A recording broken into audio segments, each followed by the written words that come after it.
सभी स्टूडेंट्स को good morning, नमस्कार। संविधान की ऑनलाइन क्लास में आप सभी का हार्दिक स्वागत, अभिनंदन।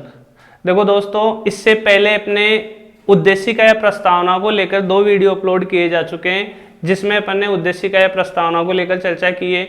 उसी उद्देशिका या प्रस्तावना को लेकर अपन आगे बढ़ रहे हैं। इससे पहले अगर आपने शुरू के 2 वीडियो नहीं देखे, ध्यान रखना, अगर डायरेक्ट तीसरा वीडियो अगर आप देखते हो तो उससे आपके कंसेप्ट भी क्लियर नहीं हो पाएंगे। आप शुरू के 2 वीडियो देखना, उसके बाद ये तीसरा वीडियो ऑन करना। इसकी अपन चर्चा प्रारंभ कर रहे हैं। तो चलो शुरुआत करते हैं अपन।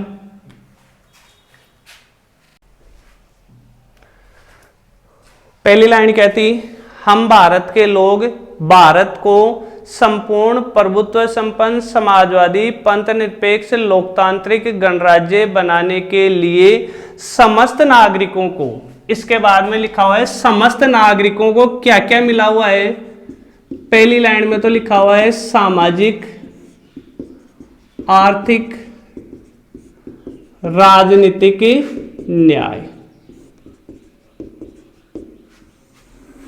ध्यान रखना, जब अपन ने प्रस्तावना लिखी थी कंप्लीट बोर्ड पे, तब भी मैंने चर्चा की थी, डायरेक्ट यहां से भी प्रश्न बनता है कि भारतीय संविधान की प्रस्तावना में निम्न में से उल्लेखित न्याय नहीं है। 4 ऑप्शन आ जाते हैं, सामाजिक, आर्थिक, धार्मिक, राजनीतिक। तो कौन सा न्याय प्रस्तावना में उल्लेखित नहीं है? धार्मिक न्याय का प्रस्तावना में उल्लेख नहीं है। सामाजिक न्याय का मतलब तो होता है समाज में धर्म, जाति, लिंग, वंश के आधार पर किसी के साथ कोई भेदभाव नहीं करना, क्या कहलाता है? सामाजिक न्याय।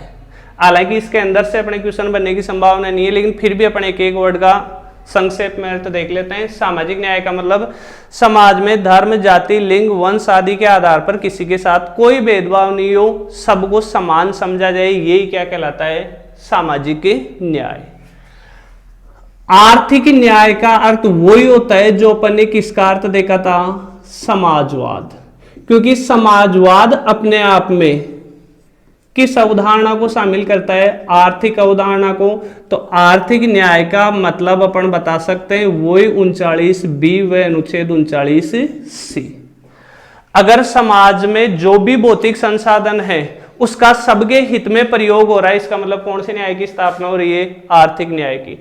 अगर समाज में धन के केंद्रीयकरण पर रोक लगाई जा रही है, इसका मतलब गरीबों का भी भला हो रहा है, इसका मतलब कौन से न्याय की स्थापना हो रही है? आर्थिक न्याय की। राजनीतिक न्याय का मतलब होता है एक निश्चित आयु के बाद सबको मताधिकार मिलना, क्या कहलाता है? राजनीतिक न्याय कहलाता है। और एक निश्चित आयु के बाद सबको चुनाव लड़ने का अधिकार मिले, यही क्या कहलाता है? राजनीतिक न्याय। 2 चीजें इसमें शामिल हो गई। एक निश्चित आयु के बाद सबको क्या मिलना? मताधिकार मिलना। एक निश्चित आयु के बाद सबको क्या मिलना? चुनाव लड़ने का अधिकार मिलना। भारत में 18 वर्ष की आयु होते ही सबको क्या मिल जाता है? मताधिकार। लगभग 21 वर्ष की आयु होते ही सबको क्या मिल जाता है? चुनाव लड़ने का अधिकार। हालांकि अलग अलग संस्थाओं के लिए आयु अलग अलग रखी गई है। जैसे अपने नगरीय शासन पंचायती राज के लिए 21 वर्ष है, लोकसभा के लिए 25 वर्ष, विधानसभा के लिए 25 वर्ष, राज्यसभा और विधान परिषद के लिए 30 वर्ष, उपराष्ट्रपति और राष्ट्रपति के लिए 35 वर्ष। तो यहां पर कह सकते हैं कि एक निश्चित आयु के बाद चुनाव लड़ने का अधिकार मिलना, इन दोनों को ही क्या कह सकते हैं अपन? कौन सा न्याय? राजनीतिक न्याय। तो अगर ज्यादा आप याद नहीं कर पाओ, कोशिश करना। देखो, हम ये कंफर्म नहीं बता सकते कि आजकल भी पेपर बनाने वाला कैसा पेपर बनाए। हो सकता है कंसेप्ट आधारित कोई प्रश्न आ जाए, तो अपने को इनका अर्थ भी पता होना चाहिए, वरना ये तो मेन प्रश्न है ही कि कितने न्याय है? 3 न्याय प्रस्तावना में, सामाजिक, आर्थिक और राजनीतिक। अब न्याय के बाद में अगली लाइन कहती है अपनी, विचार, अभिव्यक्ति, विश्वास, धर्म और उपासना की स्वतंत्रता।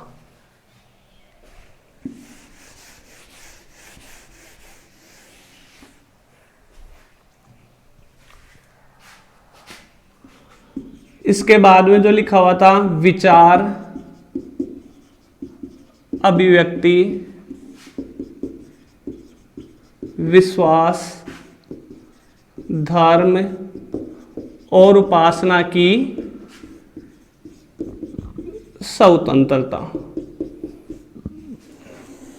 ये अपने को प्रस्तावना के तहत 5 प्रकार की मिली हुई है क्या, स्वतंत्रता। यहां भी ध्यान रखना, क्वेश्चन जो मैंने यहां बताया था वही क्वेश्चन यहां भी बन सकता है। निम्न में से भारतीय संविधान की प्रस्तावना के तहत भारतीय नागरिकों को कौन सी स्वतंत्रता प्रदान नहीं की गई। 5 में से कोई सी 3 तो इसमें से उठा ली जाती है, चौथी और कोई सी स्वतंत्रता, जैसे धार्मिक स्वतंत्रता, आर्थिक स्वतंत्रता, ये कोई सी डाल दे, इसका मतलब ये स्वतंत्रता के रूप में प्रस्तावना में उल्लेखित नहीं है। विचार का मतलब हमें बोलने की स्वतंत्रता है। हमारे मन मस्तिष्क में जो भी विचार हैं वो विचार प्रकट करने की भारतीय संविधान ने हमें क्या दी है, स्वतंत्रता दी है।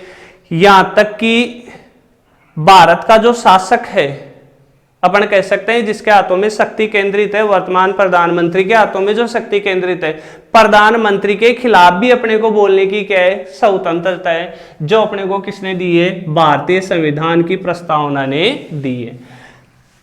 अभिव्यक्ति का मतलब भी वही हो गया, विचारों को बाहर निकलना। दोनों में अगर थोड़ा सा अंतर अपन देखने की कोशिश करें, विचार हमेशा व्यक्त किए जाते हैं भाषण के माध्यम से, मतलब बोलकर, और अभिव्यक्ति बिना बोले भी अपन प्रकट कर सकते हैं इशारों के माध्यम से।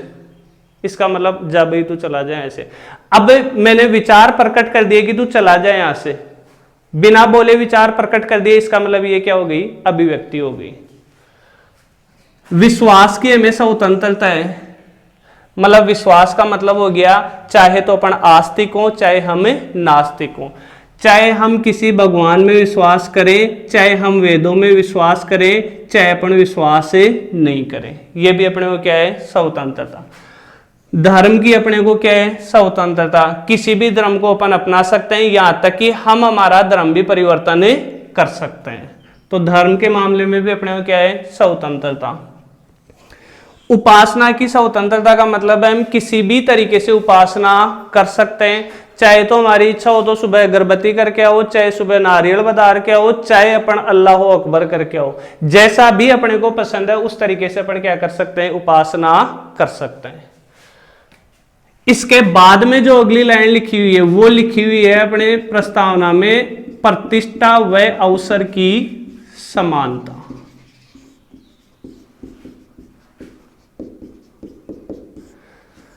इसका मतलब ये हो गया भारतीय नागरिकों को प्रतिष्ठा प्राप्त करने के लिए सबको समान रूप से क्या दिए जाएंगे, अवसर दिए जाएंगे।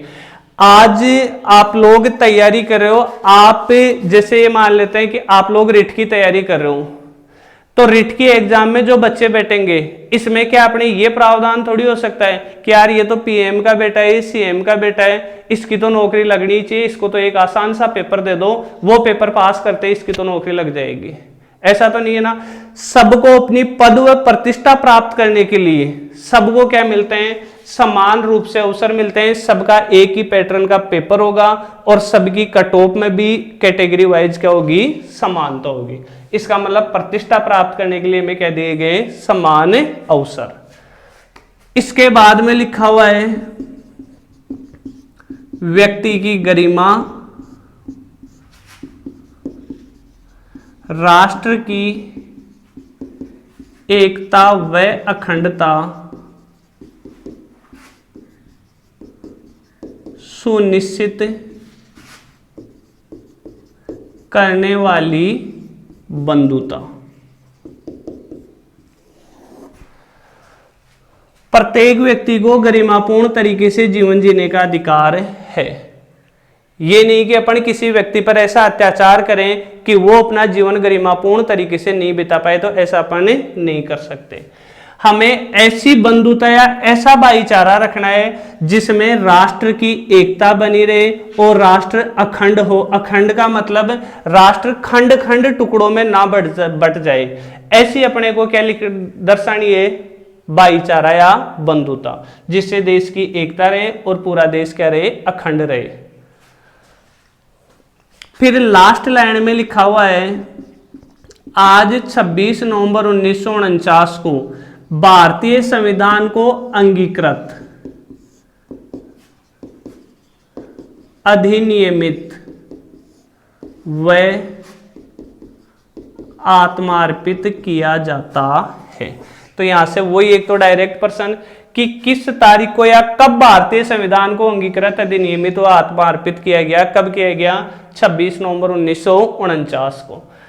अंगीकृत का मतलब संविधान सभा ने इस दिन भारतीय संविधान को क्या कर लिया? स्वीकार कर लिया, अपना लिया, और संविधान सभा के सदस्यों ने उसे क्या कर दिया? पारित कर दिया, मतलब पास कर दिया। अधिनियमित का मतलब क्या होता है? पारित करना। आत्मार्पित का मतलब उसे हृदय में संजोना या हृदय से स्वीकार करना। तो अपन ने जो भी प्रस्तावना लिखी थी उसमें एक एक वर्ड का अपन ने मीनिंग या कंसेप्ट देखने का प्रयास किया है। यहां से ये जरूर ध्यान रख लेना, ये क्रम भी पूछा जाता है। भारतीय संविधान में लिखे गए वाक्यों का सही क्रम कौन सा है? न्याय, स्वतंत्रता, समानता और बंधुता। इन्हें चारों का क्रम पूछा जाएगा। 3 ऑप्शन जो गलत आएंगे उसमें जैसे डाल देगा न्याय, समता, स्वतंत्रता, बंधुता, इसका मतलब वो क्या हो जाएंगे? गलत हो जाएंगे। अब इसके बाद में कुछ और चीजें उद्देश्य या प्रस्तावना के बारे में जिनको लेकर अपन चर्चा कर लेते हैं।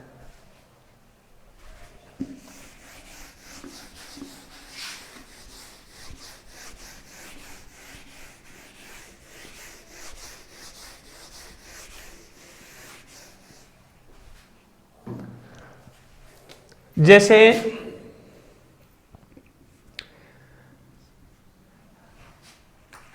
एक चर्चा अपन सबसे पहले तो इस बात को लेकर करें कि भाई ये जो प्रस्तावना है क्या ये संविधान का भाग है या संविधान का भाग नहीं है। डायरेक्ट आपसे यही क्वेश्चन पूछ लिया जाए कि क्या प्रस्तावना संविधान का भाग है या संविधान का भाग नहीं है, तो वर्तमान समय में अपन यही कहेंगे कि प्रस्तावना संविधान का भाग है। हालांकि इतिहास अपन कंप्लीट देखेंगे, कई बार सर्वोच्च न्यायालय के पास ये विवाद गया है कि प्रस्तावना को संविधान का भाग माना जाए या नहीं माना जाए। तो इसको आप एक क्वेश्चन के रूप में लिख लेंगे।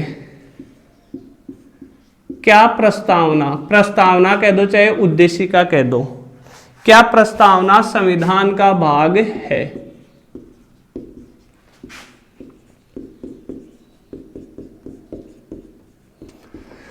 तो देखो सर्वोच्च न्यायालय में एक बार विवाद गया, उस विवाद का नाम है बेरूबाड़ी वाद, और इस वाद के नाम से सर्वोच्च न्यायालय के पास ये मामला गया था कब? 1960 में। इस मामले में सर्वोच्च न्यायालय ने कहा कि प्रस्तावना संविधान का भाग नहीं है। ध्यान रखना, ये मामला सर्वोच्च न्यायालय के पास क्यों जाता रहा है? इसका कारण ये था कि भाई भारतीय संविधान का एक अनुच्छेद आता है, अनुच्छेद 368। उस अनुच्छेद 368 में स्पष्ट लिखा हुआ है कि भारतीय संविधान में समय समय पर संशोधन किए जा सकते हैं, क्योंकि जिस समय संविधान का निर्माण हुआ था उस समय की अलग परिस्थिति थी, और जैसे जैसे लोगों का या समाज का विकास होता जाता है वैसे वैसे परिस्थितियां भी अलग होती जाती हैं। तो वर्तमान समय की, वर्तमान समाज की जो परिस्थिति है उसके अनुसार पहले वाला संविधान तो काम नहीं दे सकता, इसलिए समय समय पर संविधान में क्या करना पड़ता है? बदलाव करना पड़ता है, जिसे अपन कहते हैं संविधान संशोधन। तो मामला इसलिए उठकर ये सामने आया कि भाई संविधान में तो संशोधन कर सकते हैं, क्या प्रस्तावना में संशोधन कर सकते हैं क्या? तो अगर प्रस्तावना को संविधान का भाग माना जाए तब तो अपन ये मानेंगे कि प्रस्तावना संविधान का भाग है। इसका मतलब संविधान में संशोधन हो सकता है तो प्रस्तावना में भी संशोधन हो सकता है। तो बेरूबाड़ी वाद में सर्वोच्च न्यायालय ने क्या कहा था? प्रस्तावना संविधान का भाग नहीं है, इसलिए प्रस्तावना में संशोधन नहीं हो सकता। क्योंकि अगर संविधान का भाग होता तो संविधान में जैसे संशोधन होता है वैसे ही प्रस्तावना में भी संशोधन हो सकता था। फिर एक मामला आया, उस मामले का नाम था केशवानंद भारतीवाद, और केशवानंद भारतीवाद था, ये था 1973 का। भारतीय इतिहास में अब तक सबसे बड़ी जो न्यायिक पीठ बनी है, न्यायिक पीठ का गठन होता है हमेशा संविधान की व्याख्या के लिए। अगर संविधान में कोई ऐसा पर्सन हो जिसकी व्याख्या करना आवश्यक हो, ध्यान रखना संविधान की व्याख्या करने का अधिकार हमेशा किसके पास होता है, न्यायपालिका के पास होता है। और न्यायपालिका संविधान में लिखे गए अगर किसी वाक्य की व्याख्या करनी हो सर्वोच्च न्यायालय को, तो उसके लिए एक संविधान पीठ का गठन करती है। और सर्वोच्च न्यायालय द्वारा गठित जो सबसे बड़ी पीठ थी वो इस मामले में ही गठित की गई थी, जिसमें सर्वोच्च न्यायालय के कितने सदस्यों को इस पीठ में शामिल किया गया था, 13 सदस्यों को।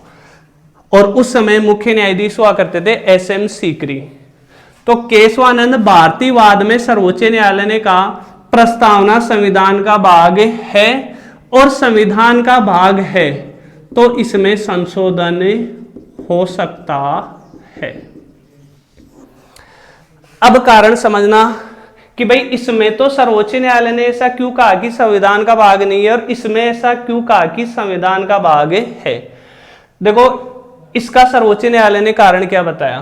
किस वाद की बात करें अपन, बेरुबाड़ी वाद की। इसमें सर्वोच्च न्यायालय ने कहा कि भाई अगर प्रस्तावना को संविधान का भाग मान लेंगे हम तो प्रस्तावना में भी संशोधन हो जाएगा। तो संविधान में तो संशोधन हो रहा है और प्रस्तावना में भी अगर संशोधन हो गया तो आने वाले भविष्य को ये कैसे पता चलेगा कि जो संविधान बनाने वाले थे, जो संविधान निर्माता थे, उनके मौलिक विचार क्या रहे होंगे। तो उनके विचारों को समझने के लिए कम से कम अपने को संविधान की प्रस्तावना तो वैसी की वैसी रखनी है ताकि अपन संविधान निर्माताओं के मौलिक विचारों को समझ सके। इसलिए सर्वोच्च न्यायालय ने इस वाद में कह दिया था कि प्रस्तावना संविधान का भाग नहीं है, इसलिए इसमें संशोधन नहीं हो सकता।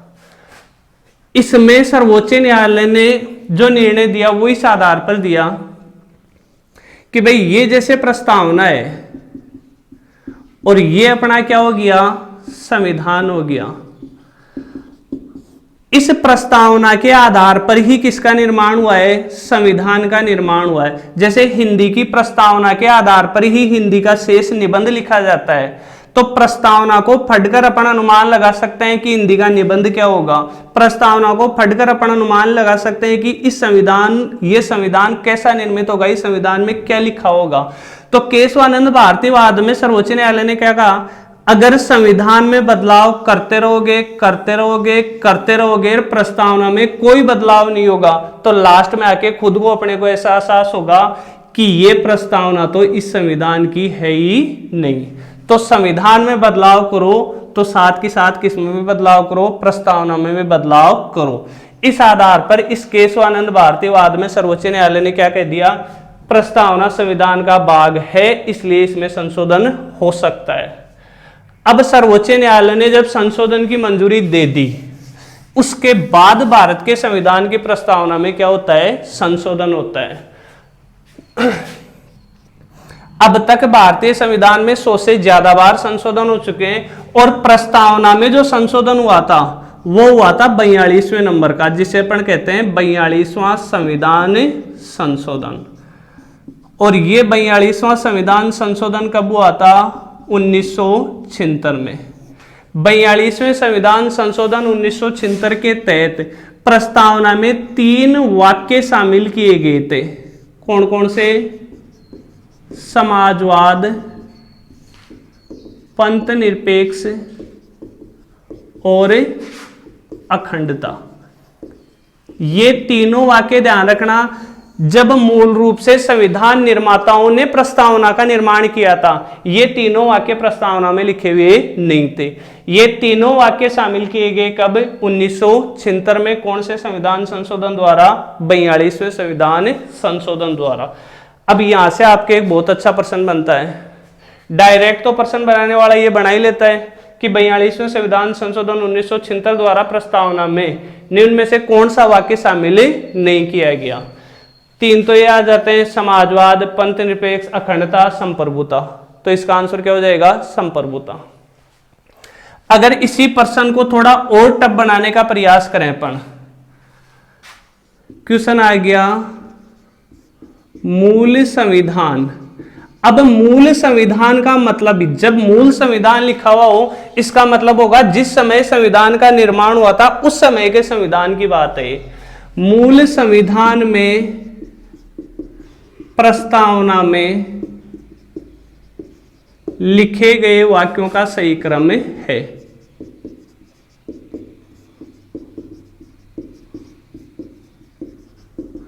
अब आप लोग इसका आंसर देने का प्रयास करोगे। मैं 4 ऑप्शन आपके सामने रखता हूं।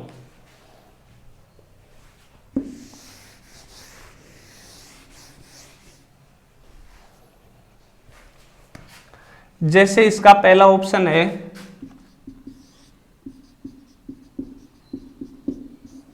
संपूर्ण प्रभुत्व संपन्न समाजवाद पंथ निरपेक्ष लोकतांत्रिक गणराज्य। यह आपके पास पहला ऑप्शन है। दूसरा ऑप्शन है संपूर्ण प्रभुत्व संपन्न पंथ निरपेक्ष लोकतांत्रिक गणराज्य। तीसरा ऑप्शन है संपूर्ण प्रभुत्व संपन्न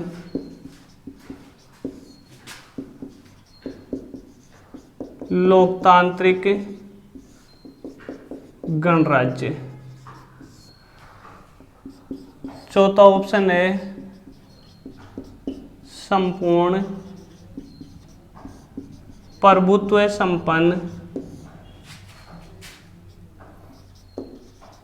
पंथ निरपेक्ष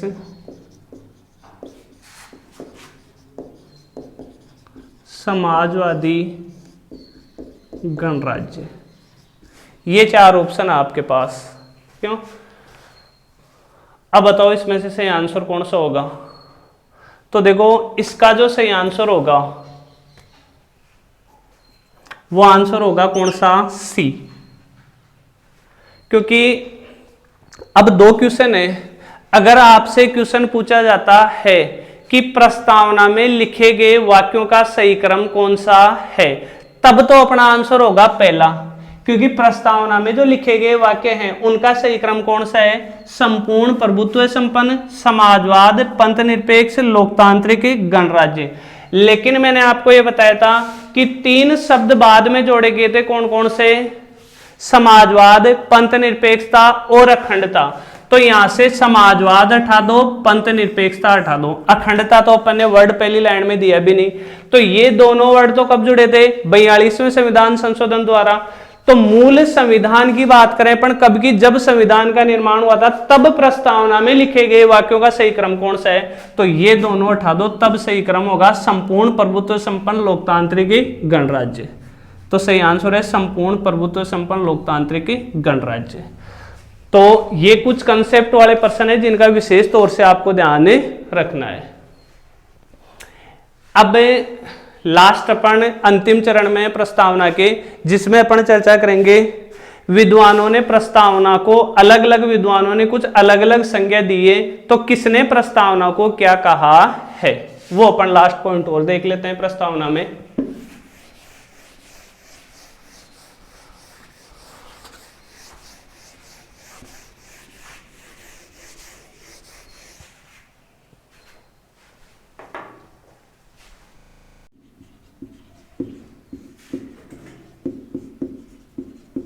प्रस्तावना को किसने क्या कहा?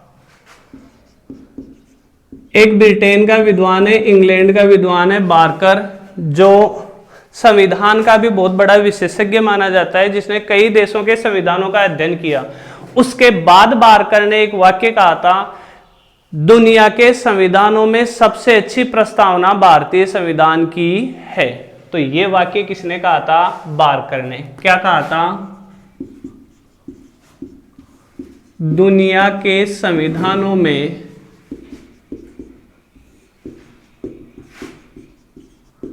सबसे अच्छी प्रस्तावना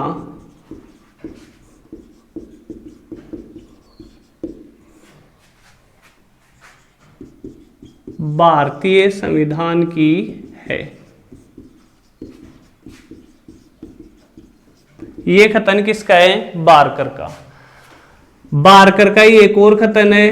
बारकर ने कहा था प्रस्तावना को क्या? संविधान की कुंजी। कुंजी का मतलब समझते हो? की चाबी। मतलब इसको देखकर अपन पूरे संविधान का आराम से अवलोकन या ध्यान कर सकते हैं कि हाँ भाई संविधान में क्या लिखा हुआ होगा। इसके अलावा एक विद्वान था जिसका नाम था पालकी वाला, कई जगह इसको पालकी वाल भी लिखा हुआ मिलता है, जिसने कहा था इसे क्या? संविधान का परिचय पत्र। मतलब प्रस्तावना को देखते ही अपन ये परिचय अनुमान लगा सकते हैं कि इस संविधान में क्या लिखा हुआ होगा। एक विद्वान था जिसका नाम था के.एम. मुंशी, कन्हैयालाल माणिक्यलाल मुंशी।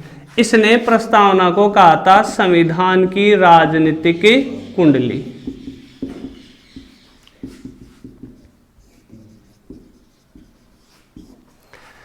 अगला एक विद्वान की बात करें अपन, ठाकुरदास भार्गव।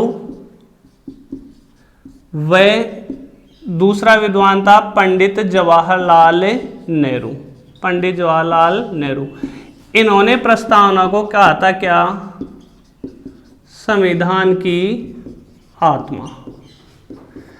देखो इसमें थोड़ा कंफ्यूज मत हो जाना।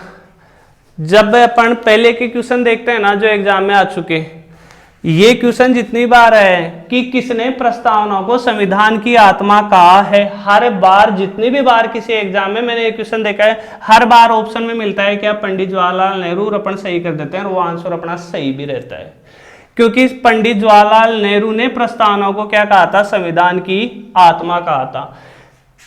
लेकिन अगर बाई चांस, हालांकि है थोड़ा मुश्किल, लेकिन अगर दोनों ऑप्शन में आ गए तब अपने को आंसर क्या करना है इसका? ठाकुरदास भार्गव। क्योंकि जब संविधान का निर्माण हो रहा था, संविधान सभा के सदस्यों में से ठाकुरदास भार्गव भी शामिल था और पंडित जवाहरलाल नेहरू भी संविधान सभा के सदस्य थे। लेकिन जब पहली बार संविधान सभा द्वारा इस प्रस्तावना को पढ़ा गया था, तब पढ़ते ही ठाकुरदास भार्गव ने क्या कहा था? ये तो क्या है? ये तो भारतीय संविधान की आत्मा है। तो मूल रूप से वाक्य किसका हो गया? ठाकुरदास भार्गव का। फिर पंडित जवाहरलाल नेहरू ने ठाकुरदास भार्गव के इस वाक्य का क्या किया था? समर्थन किया था। तो अगर बाई चांस दोनों ऑप्शन में है तो मैं मूल रूप से कथन किसका माना जाएगा? ठाकुरदास भार्गव का। लगभग अपने चाहे कोई कंसेप्ट वाले प्रश्न हो, चाहे कोई फैक्ट वाले प्रश्न हो, सभी प्रश्न प्रस्तावना के बारे में जो भी प्रश्न बनते हैं सबकी अपन ने चर्चा कर लिए। एक लास्ट प्रश्न वो और सुन लो आप, प्रस्तावना की भाषा किस देश के संविधान से ली गई है? तो उसका आंसर होगा ऑस्ट्रेलिया के संविधान से। तो अपनी प्रस्तावना को लेकर कंप्लीट चर्चा हो चुकी है। अब आप चाहे कोई सी भी बड़ी एग्जाम दो, कोई सी भी छोटी एग्जाम दो, आप चाहे कोई भी ऑब्जेक्टिव प्रश्न सोल्व करो, प्रस्तावना में मुझे जहां तक लगता है इससे बाहर कोई प्रश्न ना तो अब तक बना है और ना ही भविष्य में बनने की कोई संभावना है। संभावना इसलिए नहीं है क्योंकि अपन ने जो टॉपिक किया है उसमें कहीं से कोई क्वेश्चन अपन ने छोड़ा ही नहीं है, तो बनेगा कहाँ से? क्यों? तो बढ़िया तरीके से आप तैयारी करो अपनी। इसके लिए आप सभी को बेस्ट ऑफ लक, और नेक्स्ट वीडियो में अपन नेक्स्ट टॉपिक की चर्चा करेंगे। तब तक के लिए धन्यवाद। जय हिंद, जय भारत।